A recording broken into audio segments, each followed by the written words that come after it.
Greetings and salutations. My name is Michael Schwahn, and today we are going to talk about the best games that I played in 2022. Now, this is going to be the fifth of 5 videos that we have done for gaming in 2022. The good, the bad, the ugly, the memorable, and the forgettable. Now, as I said, these are the best games that I played in 2022. Not all of these games released in 2022. A couple of them did. Most of them did not. And before we get too far, I'll just let you know I did not play Elden Ring or God of War Ragnarok, the two juggernauts this year that just socked one another to hell and back at the Game Awards. I have not played either of those games. I will. Trust me, I will. I just haven't gotten around to it yet. Elden Ring's 140 to 160 hours, and God of War Ragnarok didn't come out that long ago. But, I got games to talk about, so let's go ahead and jump into it right now. So number 10 is Lost Ark. This actually released way back in like February, very beginning of the year, right? And I was introduced to Lost Ark by a friend. Now, this was well before Lost Ark ever actually released. It had been available in Korea with limited availability in like Japan and Russia, I think. It actually released back in those countries in like 2018, I think. I could be completely wrong by that.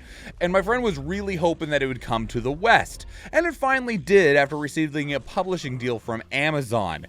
And Lost Ark is probably, not probably, it is the game that I have played the most in 2022, which I put around 333 hours into this game. And the easiest way to describe Lost Ark is it is Diablo, the MMO game.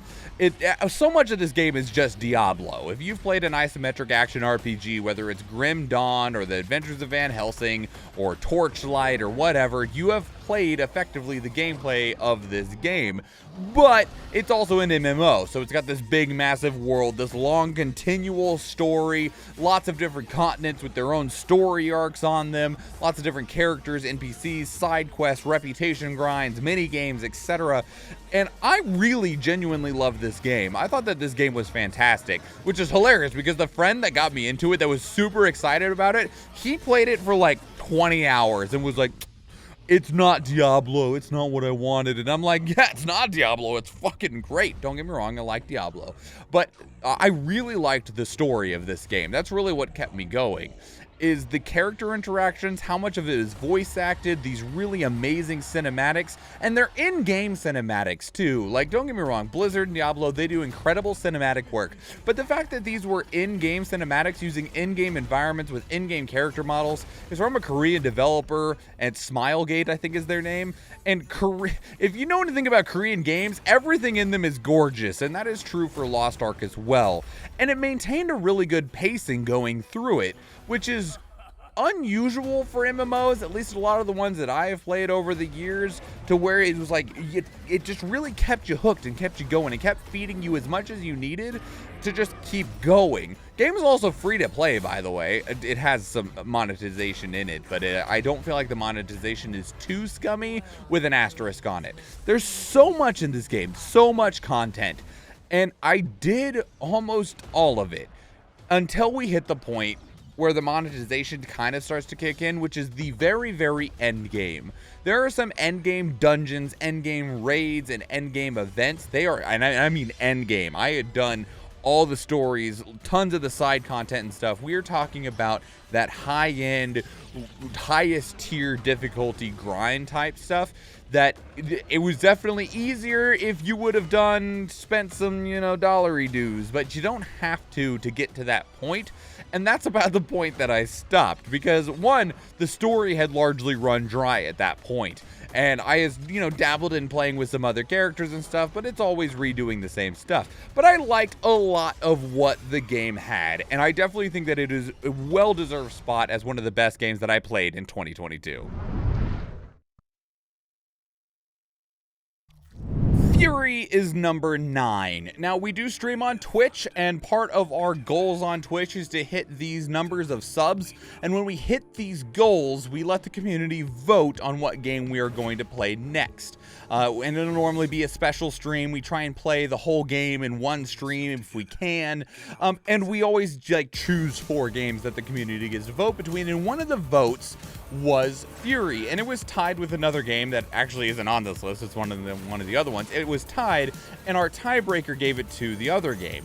But I still wanted to play Fury, so after we got done playing the other game, I just started playing Fury anyway. And Fury is such a unique game because it's a boss rush game. The game is literally just 10 boss fights. That's it. There's no exploration, there's no shops, there's no customization. There are 10 boss battles, and that's it. But that said, because it is such a narrow designed game, that design is incredible. High energy, all 10 of these bosses are incredibly unique. The story is there, actually. It's mostly meaningless until the very end, and it has a kind of neat ending, but that's not what we're here for. We are here for this parry god game. If you like Soulsian games, and if you like Bloodborne, or you like Souls games that you really need to parry your timing and stuff in, this is the game that you need to play. If you like that reward from having a really high reflex time to where you're like, oh man, I got that perfect and now I get to punish you for it, this is the game that you need to play. I loved playing Fury. It's short. It was only 6 hours, I think, for me to get through all 10 bosses. And that's with, having to actually go in and relearn a couple of the bosses a couple of times. But I really enjoyed my time with this. I would love another one of these. I don't know what the devs are up to now, but I really hope at some point we see Fury 2 or at least someone else just take a crack at this kind of design, because it's really, really sweet. And I'm definitely glad that I played it this year. A Plague Tale Innocence is number 8. Now, this also was in a vote to the community, and it also lost that vote. And some months later, it actually came highly recommended from a very close friend of mine whose opinion on games I trust very much, because they will give you, if they know you well enough, they'll be like, this is genuinely a game that I think you should play. Not because I enjoyed it, because I think you would enjoy it. And so I take their recommendations very, very seriously, because they have proven to be correct every single time. And this game, as I meme about it a lot, because I call it the Rats of Us, because a lot of the design philosophy around this game feels very similar to The Last of Us. Now, that said, funny thing, I have not played entirely The Last of Us, and what I did play of The Last of Us, I didn't like. I didn't enjoy that game. I want to retry it, having now played A Plague Tale Innocence, to see if I feel differently about it. But on the topic of this game was very unexpected for me, because generally I'm not too much of a stealth player. I like a lot of games, but if the stealth is frustrating in that the punishments for failure are too severe, I get frustrated and then I don't care anymore. And so that made me concerned about how I would feel about A Plague Tale Innocence, but everything in this game felt so brilliantly designed, because while stealth is very important, it isn't the end-all be-all. It isn't a pass-or-fail style system 97% of the time, and you have lots of utilities and lots of player agency to solve the problem of the stealth puzzle of how do you want to progress and how do you want to get through the game. It was a really pretty game, had a really good premise, a good basis, a good story, and the thing that also made me enjoy this game so much, and the reason that it's on this list, is because I feel like this game was perfectly sized and perfectly paced. I don't feel like this game stretched itself in any way that it didn't need to, and everything was just very handcrafted in such a way that it was it's such a good meal, right? You didn't feel like you didn't get enough. You didn't feel like it was too much. It's just an absolute treasure of a title that I think that really everyone should play if they have the opportunity to, and it's something that I will definitely look forward to as a game that I will remember for a very long time. Number number 7 is Thymesia. Now, after the success of Dark Souls and all of its predecessors, Soulsians or Souls-likes are abound, right? Many people are taking their swings at the formula. Some of them are trying to revolutionize it in ways. Some are, well, not, right? And Thymesia, I definitely was hooked on this game from the very first trailer. You play as a character named Corvus. You got this awesome, like, Plague Doctor Crow's Mask look going on. It has this really gritty, poisonous green aesthetic. And the audio design, even in the trailers, just made my brain do happy things, right? To the sound of the blades clashing on one another, I'm thinking about it right now, it is really good. But the thing is with all these Soulsians is the question of what gives it its identity. And each one tries to answer that question in a different way. Sometimes it's setting, sometimes it's gameplay, sometimes it's a bunch of different things. And one of the things that I will give to Thymesia is they had what is relatively a new mechanic, okay? Now, it's not a new mechanic in terms of how it functions, but what it does. Soulsians for a long time have had a parry mechanic. You had 2 ways of trying to mitigate damage from your opponents, right? You could block, well, 3 ways. You could block, you could dodge, or you could parry.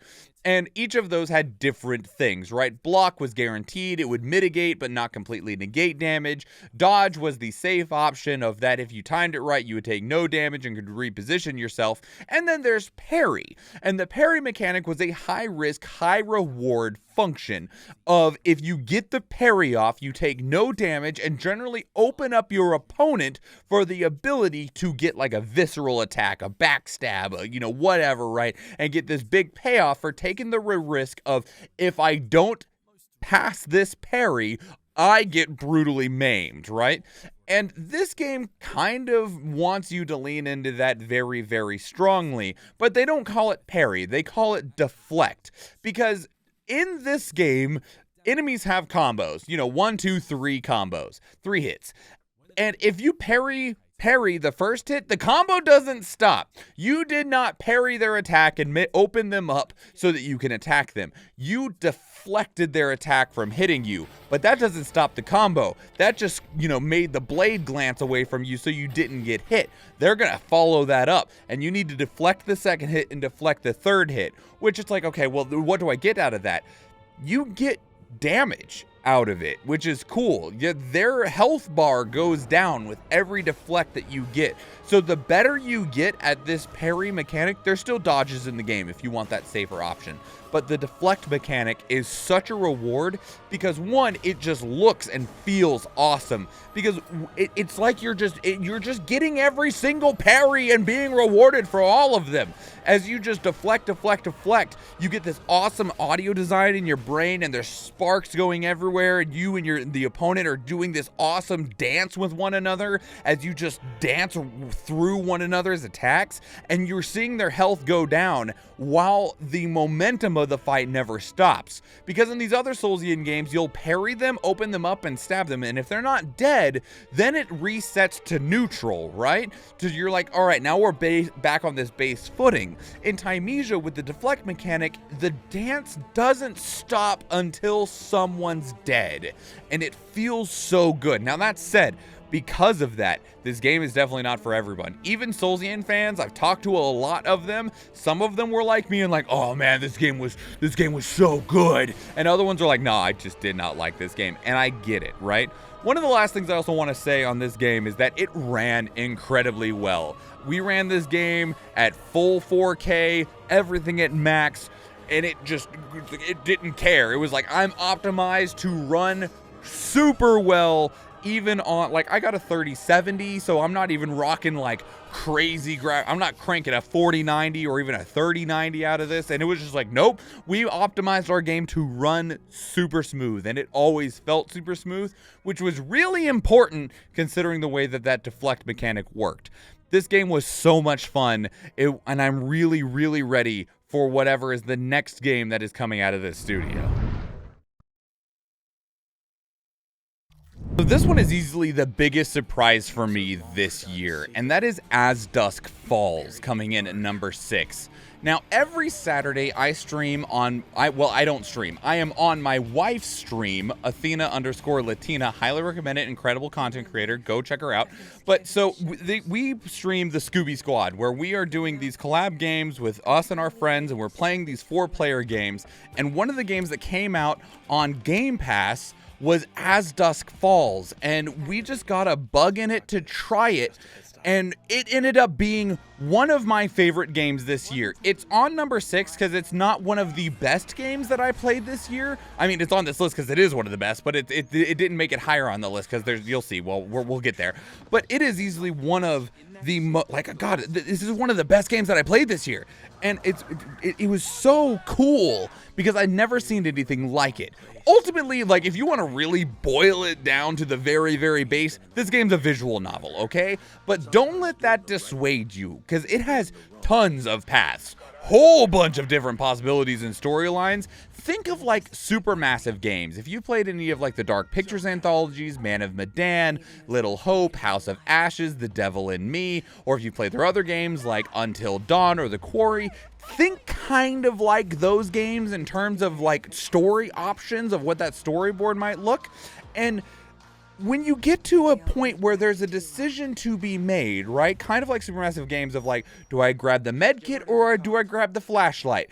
Do I reach out for, you know, Jason's hand or do I reach out for Mary's hand? You know, those types of decisions, those pop up in As Dusk Falls.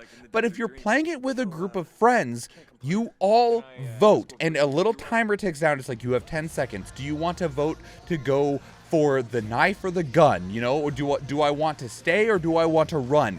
And as that timer kicks down, you can see on the screen where your friends are voting and who voted for what. And you also have the ability to do a veto. You only have like 3 per chapter, where you say, no, I'm overriding all of you and I choose this. And they can either accept it or they can use their vetoes to override yours, and you get into these veto battles. And it's just such a really neat premise and neat concept. It's such a cool game.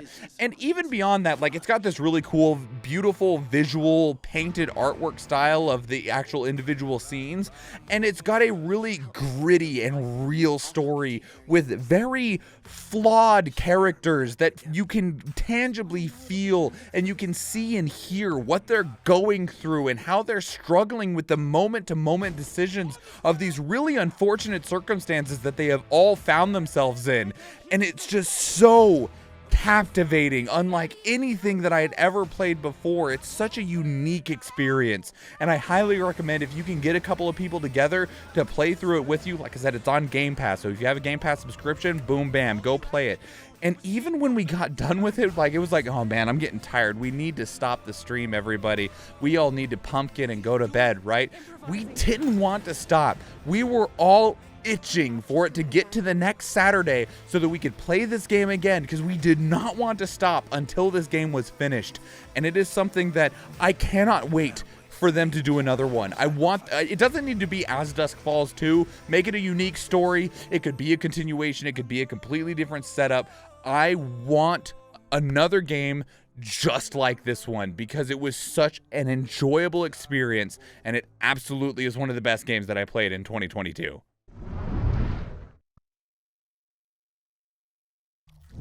Number 5 is God of War 2018.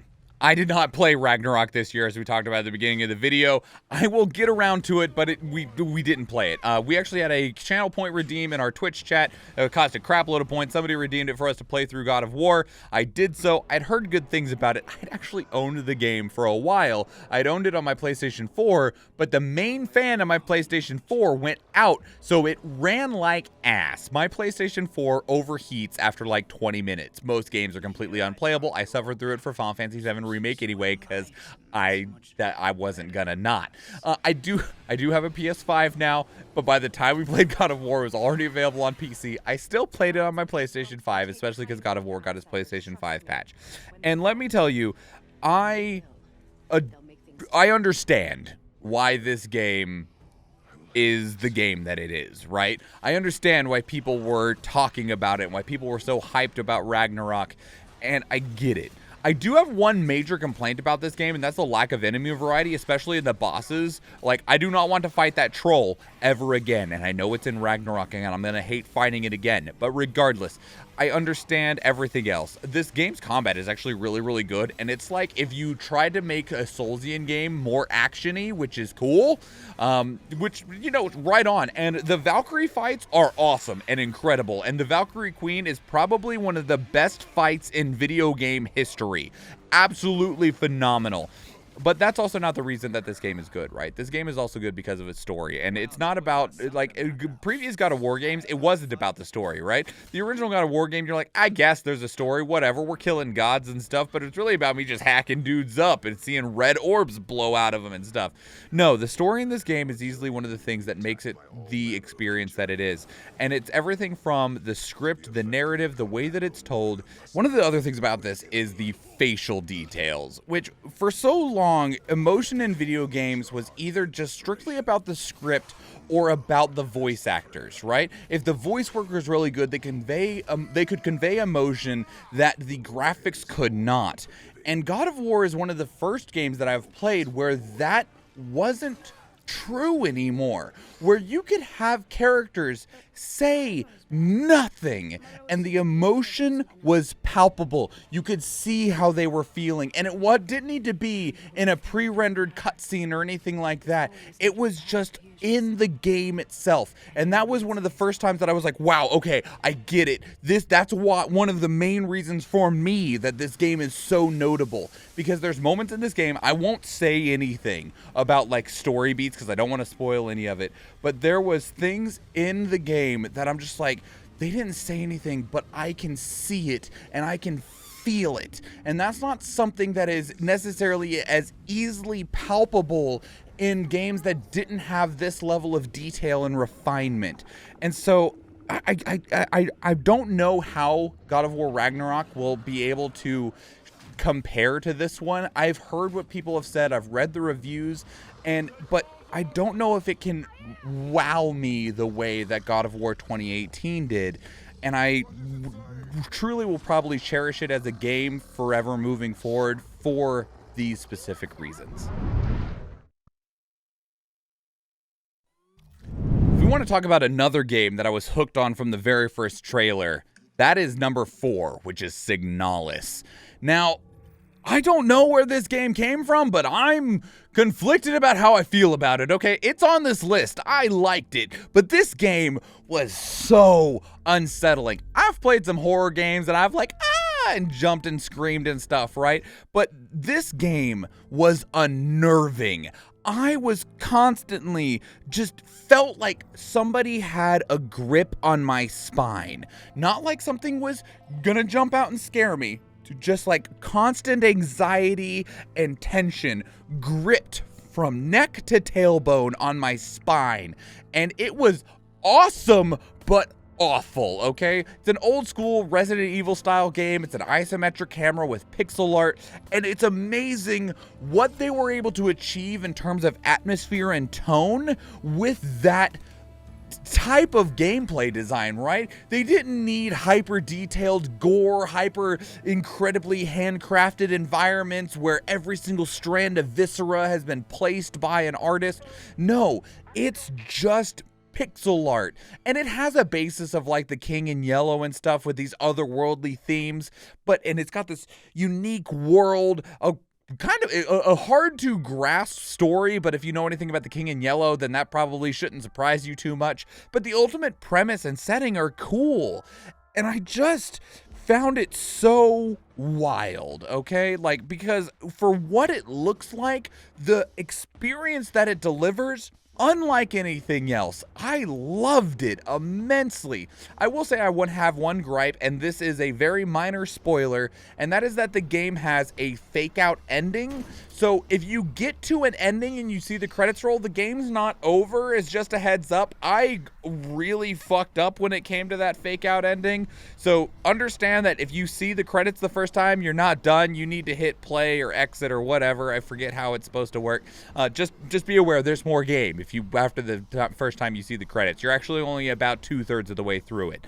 But regardless of that, minor complaint on my side. Everything else about the game, really, really phenomenal. I highly recommend it. It's available on Game Pass. If you're a Humble Bundle subscriber, it actually is available through your Humble Game Launcher as well. It's also only like $20 on base on Steam. Seriously, you will not be disappointed if this type of game fits your fancy. Number 3 is Hellblade: Senua's Sacrifice. Now, this one was also a community vote. It also lost its vote, and we also played it later anyway. And if I wanted to give someone an example of a game that fulfills the argument of games are art, okay, I fully believe that anyway, and that can be everything from Tetris to Elden Ring. To, in my opinion, games are art. But if I wanted to hand somebody an example of, like, let me show you just how much games can be art, Greece would be a good example. A lot of people would probably go for something like God of War. I would really like to see this game be used as an example of games are art, because this game is unlike anything that I have seen. Nothing is even close. Now, this game has really incredible audio design in that the character that you play as, sort of play as, is suffering from severe psychosis and has levels of mental health issues and like schizophrenia. And the audio design is such that you are hearing it in every direction around your head.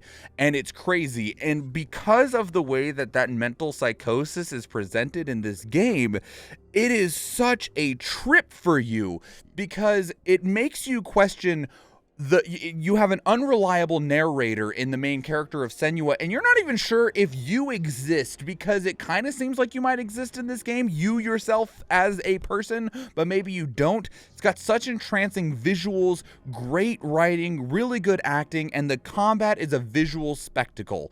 The sequel, I have massive expectations for, and I don't know how it's ever going to achieve them, because much like the problems that A Plague Tale: Innocence going to A Plague Tale: Requiem had, I think that Hellblade: Senua's Saga is going to have issues trying to match the lightning in a bottle that it had from Hellblade: Senua's Sacrifice. But if there's any game on this list that I think you should play, it is definitely Hellblade: Senua's Sacrifice. Number 2 is Vampire Survivors, the true star of 2022. Now, I know that this game like seriously snubbed at the Game Awards, and this game is easily just like one of the most defining games of 2022. This game created an entire new genre. Sure, Elden Ring completely redefined what an open world and what a Soulsian game could be, but I mean, it didn't create a new genre yet that we've seen anyway, but Vampire Survivors sure did. Survivor-style games and copies of this game are abound. One of the fun things that I learned recently about Vampire Survivors, this game was designed by an ex-software programmer who specifically worked for casinos and slot machines, which would explain why this game is addictive as fuck. Good God, did you do a good job, and I'm so glad you don't work for casinos anymore. Especially since this game has like no monetization whatsoever. The base game is $5 and the DLC is like $2, and there's no in-game monetization whatsoever. This game is great, all right? This game is super simple. Literally all you do is move a character around and pick up power-ups. Your weapons all auto-attack. There's no targeting or anything like that, and it's so much fun. This game is a perfect execution of ideas. This person had an idea, they had the exact knowledge of how to execute it, and they did so in such a way that is absolutely unmatched. And not only did they do it in such an incredible way, it's received tons of updates that went into early access. It went into early access at the beginning of the year. It launched this year, and they were just cranking out content. And then they're like, we launched, and then it was like a month later, they're like, how about some DLC? And they're still just cranking out content for this game. It's really, really impressive. And I definitely think that this game needs more recognition across the board, but at the same time, it doesn't really need it because it's the most highly rated game of all time on Steam. It's like 99% positive reviews with like 190,000 or 300,000, some absurd number. The dude's made a lot of money. He's doing great, right? Like, so, and everyone that has tried it that I have talked to that I know has been like, yeah, this game is awesome. It's incredible. Like, it's so good. It's just very simple. And I think, unfortunately, that no one will ever be able to match it. Like I said, it's unmatched. And despite there being lots of copies, I don't believe that any copy will ever be able to surpass Vampire Survivors. Number 1, and the best game that I played in 2022 is Solstice. Now, I didn't know this at the time, but Solstice is a game that I have been waiting for all my life. I didn't even know it was a game that I wanted. I didn't know it was a game that I needed. But here it is, all of the same.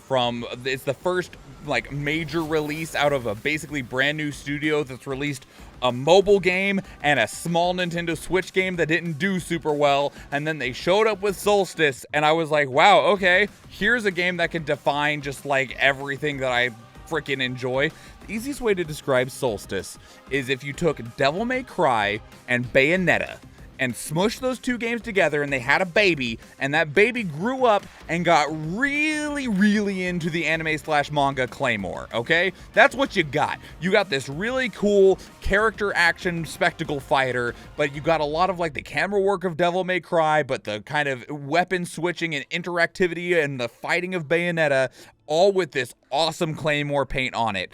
And, you know, I was decently hyped for this game after we checked out the trailers and stuff for it. I thought it was kind of cool. You know, I was like, this could be fun. I was not prepared for how much I would love this game. And, like, we talked about Bayonetta 3 on one of the other videos. I love Bayonetta. Those games are incredible. Lots of fun. But this game is so much fun. And not only is it so much fun, there is such brilliant things happening in this game. One of the things that I will just say that I still remember so clearly, so vividly, is the shot direction in this game. Now, that's a very strange, very specific thing to point out, but there are so many cool visuals in this game. And I don't just mean like the game looks cool. It does look cool. The visual style, the art direction in this game, loved it. Top notch. It's great. Looks cool. Feels really cool. The environment and the world's awesome to just move through and be in. But the shot direction, the camera angles, and the action, like the actual choreography of the cinematic fights that happen in this game for like the cutscene moments, or just even as you are moving through environments, you're like, that was cool. That looked awesome. And it's not something that I've seen a whole lot of, where there is so much attention paid to the actual shot direction of the game. But even beyond that, the game has a unique identity. It's got a really fun world, like I already talked about. I also really like the characters in it a lot. The story isn't actually anything too unique in that way, but it's enjoyable, it's serviceable, and the game is just so much fun and hits almost every single button that I want a game to hit. And I want to replay it right now talking about it. And it'll not probably be just the best game that I played in 2022, but this will probably be one of the best games that I've played ever, specifically for me. All right, we made it. So those are the best games that I played in 2022. What games do you think I missed? Obviously, I missed God of War and Elden Ring, but what games, again, it doesn't need to be this year. What are some of your favorite games of all time? What are some of the best games that you've played? What are some of the best games that you played this year? Again, it doesn't need to be released this year because in the modern age of gaming, that's not a requirement. It never really was, but it's even less now that we have so much availability of games thanks to electronic stores. So I am going to be doing a small like award ceremony that's going to happen in next week's video. I still got to work out some details on that, But, you know, that's for future me to worry about, not for you. Let me know what your thoughts are as a whole. Put them down in the comments below. If you want to keep up the conversation elsewhere, two great places to do so are Discord and Twitter. And speaking of our Discord, we actually have channels dedicated to our video production, so you can leave stuff in there that we can check out and talk about. I'd love to hear from you. And we do stream on Twitch. This video itself was recorded live on Twitch, and I would love to see you in those live streams if you are so interested. If you enjoyed this video, please leave it a like. If you want to catch future videos, please subscribe to the channel. And if you watch one of the other videos on the channel, or if I see you in the live stream, thank you and enjoy.